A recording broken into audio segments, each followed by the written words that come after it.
Welcome to my parallel in universe or unparalleled universe. Now perhaps the Denver Nuggets will start to look for a coach. Or are they planning to wait until after the NBA finals are over? Or even after the draft on June 26th? Will they get it done before training camp? If they wait much longer, we're all going to die, but they're also going to end up with the leftovers, like I did when I was a kid. They're going to have green ham, bad cheese. They're going to get whatever is left at the end of the table after everybody gets all the good stuff. New Orleans Pelicans already in the process of interviewing Alvin Gentry. They did that before the series started. He's in the conference finals with the Warriors. They are in the process of interviewing Call Me Mr. Tibbs, whose name fits perfectly. Thibodeau fits perfectly in Louisiana. That's sort of a Cajun kind of name. Chicago now is already talking to people. They're probably going to hire their assistant coach there. They're sniffing around, and the Nuggets are keeping all of their plans such a big secret, as if Red Auerbach is coming back.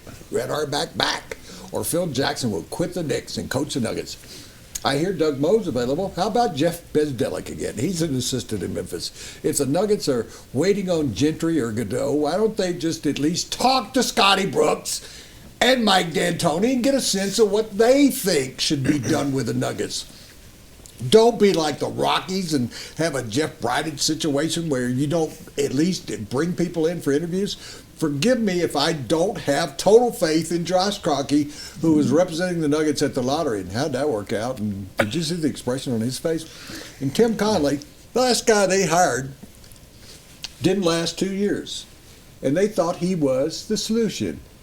Allen Iverson was the answer, and Brian Shaw was the solution. I sort of think Andrew Feinstein of DenverStiffs.com was on the show yesterday and brought up a good point. He said, why not Melvin? Why not? Melvin Hunt did what he was supposed to do when he took over as interim coach last season. He changed the culture immediately. He returned the Nuggets to running the basketball and being entertaining. He put players like Kenneth Faried in places on the court where they belong and where they can be effective. Some of the younger players improved under Melvin Hunt. Ty Lawson was a stump, but he's gone anyway. Good riddance. Goodbye and good riddance. Good riddance to bad trash. Melvin even went along with Kroenke and Connolly's demands to lose games and sit starters. He was the company man. Management and players both liked him, and he did a competent job. A couple of years ago, Melvin was named the best assistant coach in the game.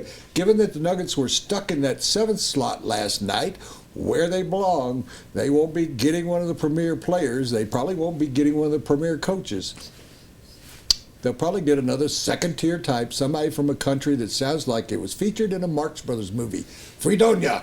Oh, Fredonia. As Benjamin Hockman of The Post reminds us on a regular basis when he comes here, when he's not giving us his Twitter account, the NBA champs of recent lore always are led by a player who was drafted in the top 6. To give you an example, and if you stop there, Chauncey Billups was drafted 4th. Everybody talked about Detroit didn't have a great player. Chauncey Billups is going to be in the Hall of Fame. He was drafted 4th by the Boston Celtics. 7 is a great number in Denver. John Elway and later Chauncey, who we were just talking about, but not a great number in the draft, despite what Les tries to prove to you. So maybe the Nuggets should just take Melvin. I can see the headline right now: Melvin. But will he be bringing back the hunt to put the Nuggets back in the hunt? We don't know. Will he put behinds in the seat? We know he won't do that. Will he return the Nuggets to the George Karl style of basketball and to 50 victories every year? No, that ship has passed. The Nuggets fired Karl. Is Hunt the best man available? No, to be frank, or to be less. Brooks and D'Antoni are right for this team. Brooks develops young players, and D'Antoni, who didn't get much of a chance here before, knows how to coach up-tempo basketball. I did it in Phoenix and was successful. He was placed in awful situations in LA and New York. Or how about this? Despite his denials yesterday and today, John Calipari wants to get back in the NBA. JoJo, get back, JoJo. JoJo White. He'll be back in the NBA someday once they get over that one-and-done thing in college. Is Stan the man willing to pay John Calipari $8 million to coach? I doubt it. I sincerely doubt it. He always tells me he wants to spend his money on the floor. I spill a lot of money on the floor, so that's where it goes. For players, not GMs or coaches. That was proven finally with Karl and Ujiri. They didn't want to pay them. I think what's happening here is that the triple-headed sword that runs the Nuggets is indeed waiting on Alvin Gentry or Elmer Gantry. Who knows? And neither will coach the Nuggets. The Nuggets are just another mediocre franchise Look at what the Timberwolves are about to become with 3 number 1 overall picks on their roster. And Rubio. They'll speed past the Nuggets. The Nuggets are playing for 2017, 2019, or the next decade, just like the Rockies. But at the least they can do is interview a couple of guys. Oh, Paul will knock your socks off. Westhead is without a job. He was fired as the head basketball coach at the University of Oregon. The Ducks women's basketball team. I'm Woody Paige, and that's my opinion. He was, did you know? Shanahan Steakhouse has been selected by the public as a best restaurant, whatever that means. I don't know what it means, but I read it every day. It is the best steakhouse in Denver. I really don't know. A best restaurant. It is the best restaurant. Les and I agree on that. It's open tables to that. I don't read that.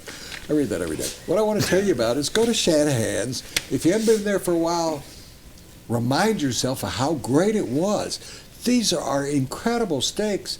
That lobster mac and cheese, if you add that to a steak, and I love the Caesar salad, and you get a nice bottle of wine, that is to die for. I keep thinking that after I have it, it's going to be die of because it's so good and I eat so much of it. But here's how to do it. Go to ShanahanSteakhouse.com right now. Stop listening to the show. Stop listening to him blather on. Go to ShanahanSteakhouse.com and make a reservation. Guess what's coming up this weekend? I just figured it out today. Sent you an email. Memorial Weekend. Yep. Didn't know it. I didn't know it was here. Didn't know today was Wednesday. I don't know where I am. I don't know what I'm saying. Shanahan Steakhouse.